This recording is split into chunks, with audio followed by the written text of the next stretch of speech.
बिस्मिल्लाहिर्रहमानिर्रहीम। 9th class. आज की वीडियो में हम चैप्टर 4 काइनेमैटिक्स के कॉन्सेप्चुअल क्वेश्चन सॉल्व करेंगे। फर्स्ट क्वेश्चन है, which of the two speed और velocity always requires a specific direction. के स्पीड और वेलोसिटी में से कौन सी क्वांटिटी जो है उसके लिए हमें डायरेक्शन की ज़रूरत होती है। वेलोसिटी के लिए डायरेक्शन की ज़रूरत होती है जबकि स्पीड के लिए डायरेक्शन की ज़रूरत नहीं होती, क्योंकि इसकी वजह क्या है कि स्पीड स्केलर क्वांटिटी है। स्केलर क्वांटिटी का मतलब ये होता है कि ऐसी क्वांटिटी के जिसके लिए सिर्फ मैग्नीट्यूड की ज़रूरत हो। मैग्नीट्यूड से मुराद न्यूमेरिकल वैल्यू, ठीक है। वाइल जबकि वेलोसिटी जो है वो वेक्टर क्वांटिटी है जिसको डिस्क्राइब करने के लिए मैग्नीट्यूड के साथ साथ डायरेक्शन की भी ज़रूरत होती है।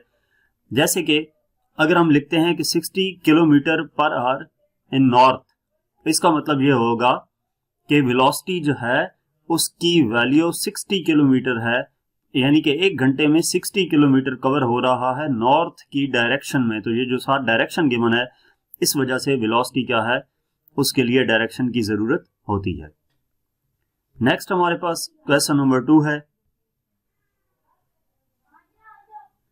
Can the distance travelled by an object be less than it's displacement.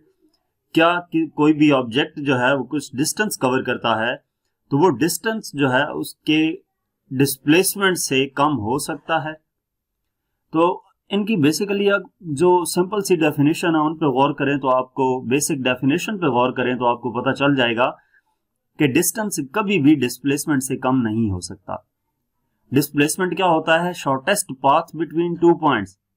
अब ये डिस्टेंस के इक्वल हो सकता है या डिस्टेंस से लेस हो सकता है जो डिस्प्लेसमेंट है, लेकिन ये कभी भी डिस्टेंस से ग्रेटर नहीं हो सकता।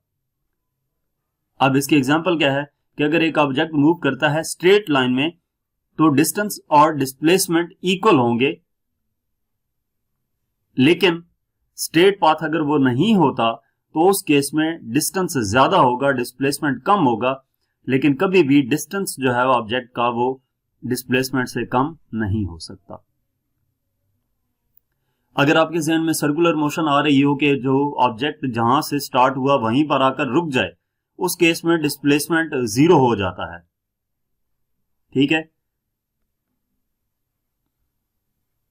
डिस्टेंस फिर भी ज्यादा रहेगा। इसके बाद हमारे पास नेक्स्ट क्वेश्चन है, question number 3। If an object is said to have a velocity of 20 metre per second north, what does north signify in this context. कि अगर एक ऑब्जेक्ट की वेलोसिटी बताई गई है 20 मीटर पर सेकेंड नॉर्थ है, तो नॉर्थ इसमें क्या बता रहा है।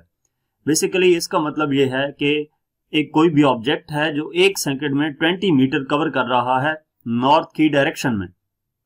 वेलोसिटी वेक्टर क्वांटिटी है और वेक्टर क्वांटिटी को डिस्क्राइब करने के लिए हमें डायरेक्शन की जरूरत होती है। तो यहाँ पे जो नॉर्थ है वो वेलोसिटी की डायरेक्शन बता रहा है और वेलोसिटी का मैग्नीट्यूड क्या है, 20 मीटर पर सेकेंड, यानी कि जो ऑब्जेक्ट है वो 20 मीटर पर सेकेंड की वेलोसिटी से नॉर्थ की डायरेक्शन में मूव कर रहा है। नेक्स्ट क्वेश्चन नंबर 4 है, what is the difference between average speed and instantaneous speed. Average speed और इंस्टेंटेनियस स्पीड में क्या डिफरेंस है वो बताना है। तो सबसे पहले अगर हम एवरेज स्पीड की बात करें, एवरेज स्पीड क्या होती है, total distance travelled divided by total time taken for the journey. के एवरेज स्पीड हमारे पास बेसिकली क्या है, टोटल डिस्टेंस कितना कवर किया है टोटल टाइम में। और इंस्टेंटेनियस स्पीड क्या है, instantaneous speed is the speed of an object at a specific moment is in time. कि किसी स्पेसिफिक मोमेंट पे किसी ऑब्जेक्ट की स्पीड कितनी है। अब एवरेज स्पीड को कैसे मेजर किया जाता है, एवरेज स्पीड को मेजर करने के लिए जो फार्मूला है total distance divided by total time है। जबकि इंस्टेंटेनियस स्पीड की बात करें तो ये हमें slope of the position time graph की मदद से फाइंड की जा सकती है। इंस्टेंटेनियस स्पीड यानी कि पोजीशन टाइम ग्राफ जो है उसकी अगर स्लोप फाइंड की जाए तो वो हमें इंस्टेंटेनियस स्पीड देगा। थर्ड पॉइंट क्या है, it gives an overall measure of how fast an object is moving over a longer period of time. कि एवरेज स्पीड हमें क्या देता है, overall measure of how fast an object is moving. Overall measure हम करते हैं कि object कितना फास्ट मूव कर रहा है लॉन्गर पीरियड ऑफ टाइम के लिए।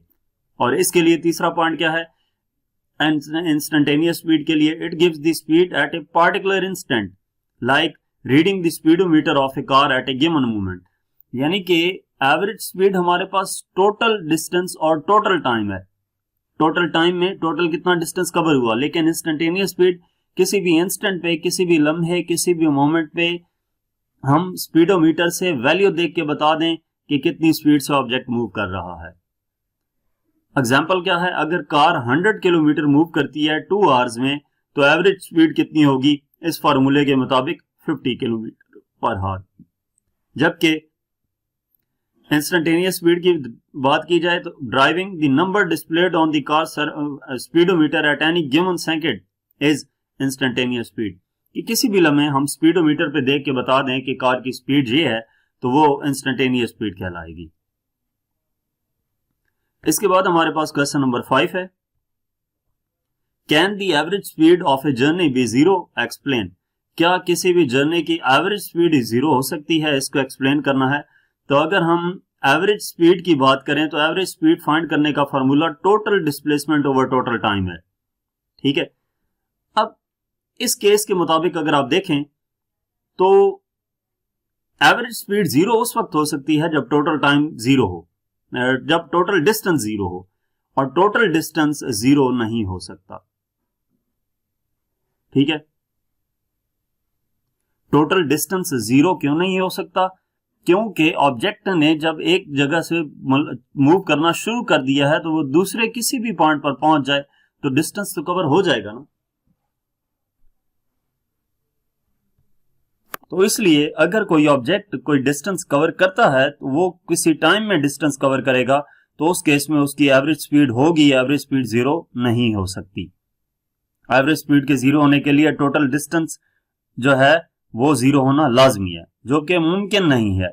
अब आपके ज़हन में सर्कुलर मोशन आ रही होगी कि सर्कुलर मोशन में ऑब्जेक्ट जब मूव करता है तो कंप्लीट सर्कल जब वो कंप्लीट करता है तो जिस पॉइंट से स्टार्ट हुआ था उसी पॉइंट पे वापस आ गया, उस केस में डिस्टेंस जीरो हो जाएगा। वो डिस्टेंस जीरो नहीं होता, वो डिस्प्लेसमेंट जीरो होता है और वो एवरेज वेलोसिटी से एसोसिएट कर रहा है। ठीक है, तो एवरेज स्पीड टोटल डिस्टेंस के साथ एसोसिएट कर रही होती है, इस वजह से एवरेज स्पीड जीरो नहीं हो सकती, क्योंकि टोटल डिस्टेंस कभी भी जीरो नहीं होता। तो यहां तक इस चैप्टर के पहले 5 कॉन्सेप्चुअल क्वेश्चंस थे। मजीद आगे नेक्स्ट कॉन्सेप्चुअल क्वेश्चंस देखने के लिए हमारा चैनल विजिट करें। इसके अलावा अगर आप किसी भी सब्जेक्ट की ऑनलाइन जो हम ट्यूशन पढ़ना चाहते हैं तो हमसे व्हाट्सएप पे कांटेक्ट कर सकते हैं। Thank you.